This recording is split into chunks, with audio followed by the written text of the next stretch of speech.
తిరునాళ్ళలో రెండో రోజండి ఇది. రెండో రోజు ఏమేమి తిన్నామో చూద్దామా?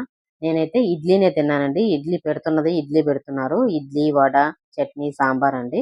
తర్వాత స్వీట్ అయితే కేసరి అయితే పెట్టారండి. వయసైన వాళ్ళు రెగ్యులర్‌గా ఇడ్లీ అయితే బావుంటుందనుకుంటారు కదా! అందుకోసం అని చెప్పేసి ఇడ్లీ చేశారు. మధ్యాహ్నం లంచ్‌లో వచ్చేసి పలావు, పెరుగు చట్నీ, చిక్కుడుగాయ తాలింపండి. తర్వాత చింతకాయ తొక్కు పచ్చడి చేశారండి. సూపర్‌గా ఉందండి.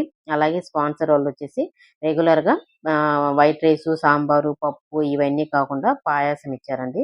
సగ్గుబియ్యం పాయాసము బెల్లంతోటి చాలా బాగుందండి.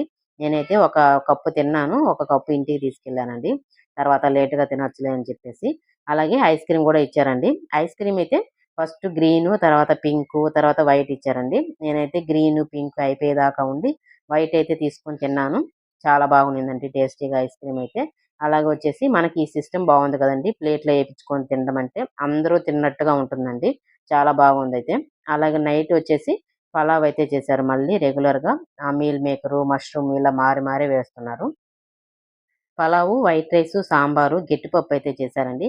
అలాగే దోసకాయ పచ్చడి అయితే చేశారు. చాలా బాగా చేశారండి. దోసకాయ పచ్చడి, పల్లీల పచ్చడి ఈ పచ్చళ్ళైతే చాలా బాగుంటాయి.